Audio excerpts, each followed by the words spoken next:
Morning, welcome back. I hope you're going well. Yeah, we've ended up with about 40 mil out of this change, so pretty well spot on. So just come down here to where you got told to stay home and now you're here. You need to learn to use those big ears of yours. Yeah, just come down just to top up the mineral lick here. In the ewes and lambs are on these grazing crops, so it's still going alright on the lick blocks, but we're just going to top these powders up for them. Brendan and Tony, they're going to come out about lunchtime. Just a bit wet and sticky this morning to be doing too much. So yeah, we're sort of and yeah, just the way the wind was blowing in the workshop there, it's not even a lot of fun to be doing shed jobs at the moment either. So we've got a sheep consultant that we've engaged coming this afternoon just to have a yarn and just look at this electronic ear tag stuff a bit more and how we can utilise that information a bit better. But yeah, paddocks aren't too bad. Underfoot, we'll just have to keep an eye on these ones. These early ones, and especially the ones that have been irrigated that have got stock on them, that they don't get too wet underfoot. These are still quite solid at the moment, but yeah, like last year we've carried a bit of foot trouble through from last year, just with the sheep walking around on wet ground all winter and well, fair portion of the year. Yeah, we just need to monitor that pretty closely, but to be honest, it's perfect really. So we don't really need a lot of rain now for, you know, well, what are we, the start of June? We could go through till sort of end of July now, probably late July, without a lot of rain. So it's really good. It gives us a bit of direction with planning and that sort of stuff. So anyway, we'll get this bit of lick powder out and we'll have a look around. We'll just go over, have a look at that irrigated canola that we irrigated. I fear we might have killed it with kindness, but anyway, it's the luck of the draw, unfortunately.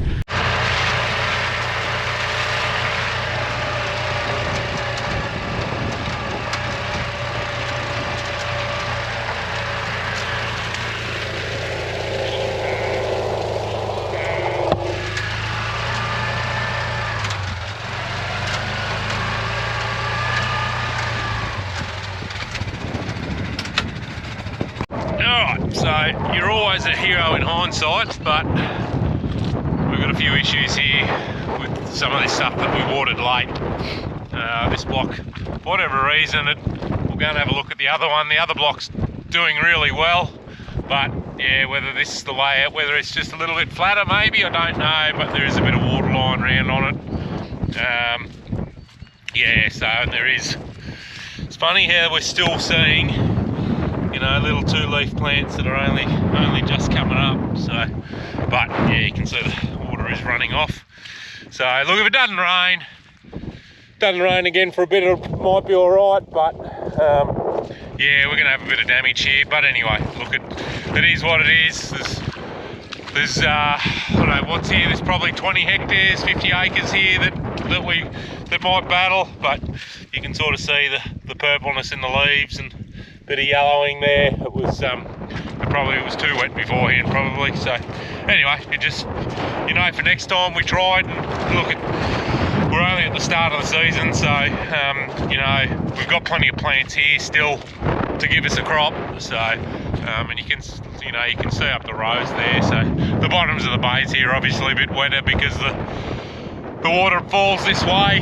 So but I don't think, you know, it's going to rain till next week now, so yeah, hopefully it'll still be alright. But we'll slip over and have a look at the other stuff here on the dry land. It's yeah, it's flying along pretty well. So yeah, we'll try and get it sprayed early next week if the ground's dry enough. Yeah, but this will yeah, put a handbrake on any yeah, you know, any paddock work for a little bit. But yeah, it's quite, although there's a bit of water in spots, it's quite good. So yeah, anyway, that's part and parcel of it. It can't all be good all the time. So we'll go and have a squiz at this other stuff. So I think I mentioned, I'll just turn the buggy off so you can hear me. We've had a moisture probe installed over here on a dairy farm block. I'll just show you on the app on the phone. So this is where it was, you can see the little green dot there was when it was installed, and then it started to level out. That spike there is where we irrigated. Yeah, and get out, dog. Yeah, that's where we irrigated, so it's topped it up, and then you can sort of see it's sort of been trending down a little bit. Now it'll be interesting to see what happens when it updates, whether it spikes back up again. It gives you, it's this pro, well, the guys we've got this through will actually give you it correlates with the weather forecast, so you know, and crop usage, so you can, especially under the irrigator anyway, we can, you know, it basically gives you a forecast of how much water you should be putting on the crop. So obviously with the flood irrigation, we haven't really got much control over when we irrigate how much we put on it, but with the overhead stuff, you know, we can put 10 mil, 20 mil, whatever on it. So that sort of part of that is it, yeah, it gives us in time, once we get a bit of a pattern going, it'll give us a projected, we can see like the 7th of June is there where there's been a bit of a rise, and then, well, I can't go any further, but if it doesn't rain again, look, that's the estimated, you can see the blue line there's dipping. It goes out to the 15th of June, so that's the estimated sort of how much moisture the crop will use between now and then if it doesn't rain again. So anyway, it's just another sort of form of technology that the people are using just to help make, you know, better decisions. So yeah, we'll go and have a look at this other stuff. Probably can't see it, but one thing that has done well with the 2 or 3 consecutive wet years is the ducks have bred up like no end everywhere. Yeah, any body of water is just black with ducks at the moment. So we don't have a duck season hunting season in New South Wales anymore.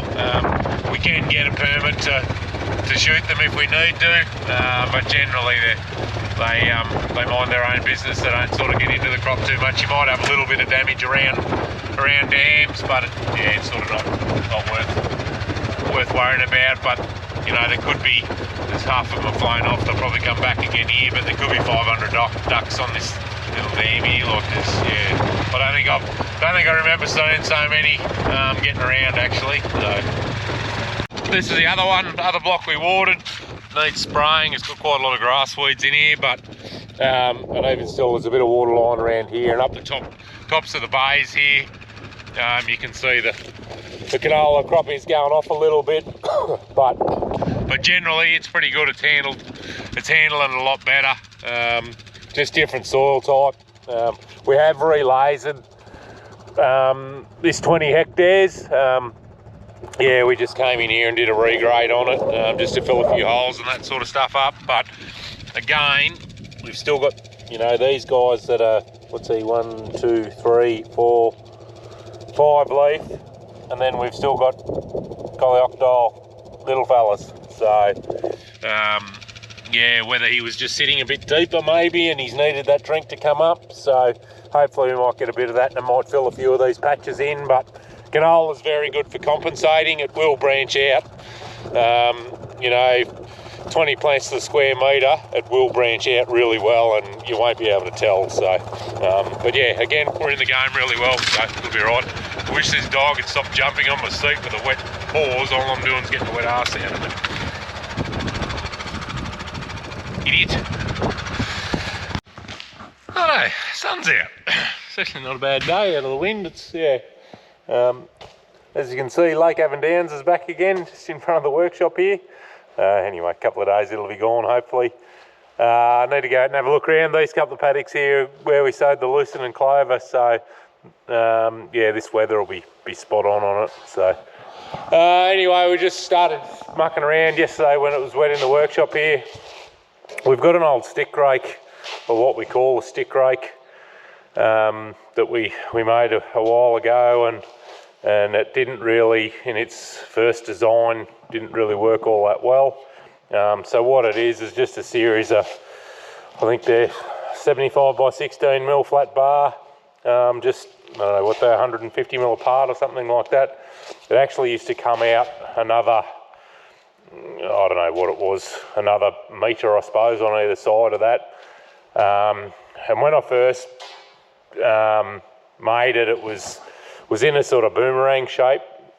And what it's actually for is, it goes on the front of the front end loader, or it used to. We're actually making it to go in front of the telehandler now, but it goes in front of the front end loader, and then if you have a tree that falls down, you can run around and push up all the sticks, and with that little gap here at the bottom of the rather than using the bucket or the forks or something like that, you've got these little sort of essentially little tines, and the dirt can get through. So you're not pushing dirt up, you're just sort of picking the sticks up. So hence it works a bit like a rake. So what I got to yesterday, and I actually cut out all these bits of bar. And what we're going to do is, Tony got to yesterday and welded these couple of bits of RSJ together, and I'm just going to clean this up, and I'll sit that on top of there and then weld it on, and then we'll weld those bars that I've cut off, we'll weld them on the back side of that, and yeah, hopefully that'll do the job. And then I've got a bit of hollow bar here to make up the hitch to go on the telehandler. You'll see here on the actual machine itself, it's just got a couple of big hooks here, so that's the bar, the bit of pipe I've got over there to make that bit, so we can hook it in, and then we'll have to make something to pick that locking pin in, that rod that actually holds the whole show on. So anyway, we'll get to and yeah, get on the grinder and clean this up, and then yeah, we'll grab the telehandler and we'll lift that up into place and yeah, glue him on.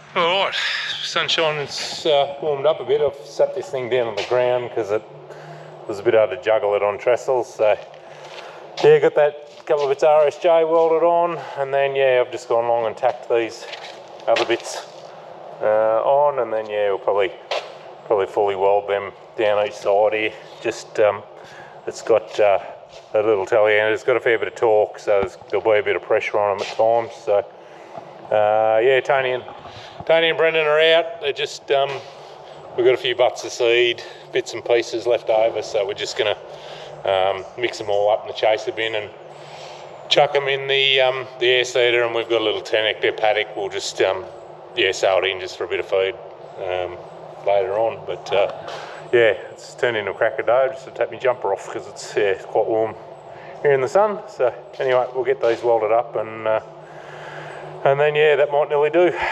Well, we've got to cut these off and put the bit of pipe on for the quick hitch yet. So yeah, won't take long to get it knocked together.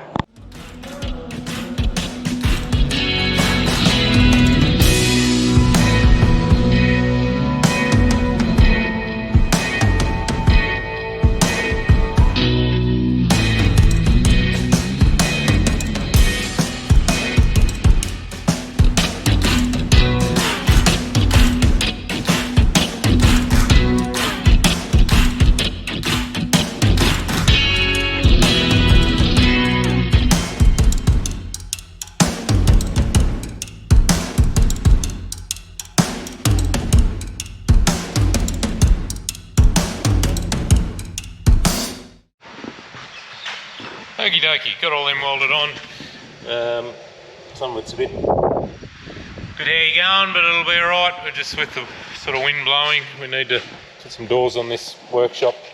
Anyway, Yeah, just fully welded on both sides, and yeah, the steel's pretty dirty too, which doesn't help. So anyway, we'll yeah, keep chipping away at it. I'll get this, cut these lugs off now, and we can get the pipe onto, so we can pick it up with the telehandler, and then yeah, we'll just have to, these plates won't be right, they're actually to fit the little Fendt tractor, so but yeah, we'll lop them off and yeah, make it fit the other one. But yeah, it's going to come up right. I think it's nice and solid anyway. So that's how it looks on the handler, and you can just see the fingers sticking down a bit like a rake. Just an update on the lucerne that we planted, and excuse me, look at the little guys go. There's plenty of them. So yeah, really good strike there. It's they're only little, only a couple of leaf, barely a couple of leaf. But yeah, we'll just keep an eye on it, make sure the bugs aren't chomping on it. But yeah, perfect. It's been perfect weather really with the rain. Yeah, couldn't ordered it much better. So you can nearly not quite see the rows. Yeah, so this was the first paddock we sowed. The other stuff back down out the front of the sheds there, it will probably be up now too. Yeah, so that's good. It's always, yeah, it's a pretty expensive exercise sowing pasture, and you know, when we sow it, we try and get a, you know, 4 or 5 years out of a stand of pasture if we can. So yeah, it's good. It's always good when you get a good strike of it. So that'll be pretty right now for moisture for a while now, and they're actually talking a bit more rain next week. So yeah, just talking to the guys. We're coming up to a public holiday on Monday, but talking to the guys, we might try and get a bit of urea out on some of the crops if we can.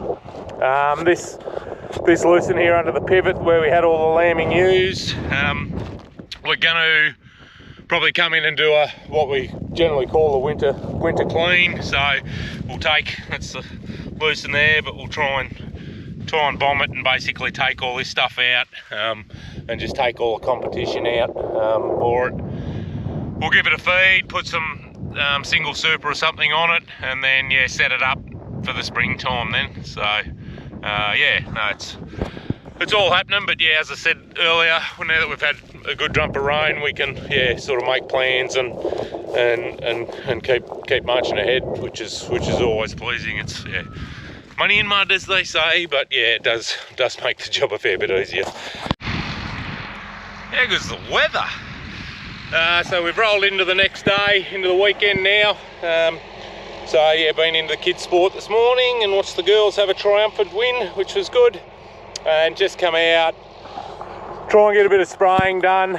They're talking rain again Tuesday, and yeah, we're actually running a long weekend, so I'm here in my Pat Malone till Tuesday. So I just want to try and get this canola sprayed. If we get another 10 mil, trafficability is going to become an issue. It may even be an issue now, but we'll find out shortly. So just chasing this cape weed, which is a bit of an issue in the vetch. It's the issue we've got in the vetch too, but we're able to take it out, spray it out in the canola here. And then also there's some volunteer wheat from last year's crop, bit of ryegrass as well, and a few other ones. So yeah, we've got a bit of a mixed brew in here to tidy that stuff up. Yeah, so we've got here to do, and then I'm going to try and do a load down at the dairy block as well. Some of that will be too wet, but I'll just work it. So I think there's 120 odd hectares down there. I'll just work it so we do sort of 80 or something like that with the load and the boom. I have loaded a bit lighter. I've just backed the water rate back a little bit.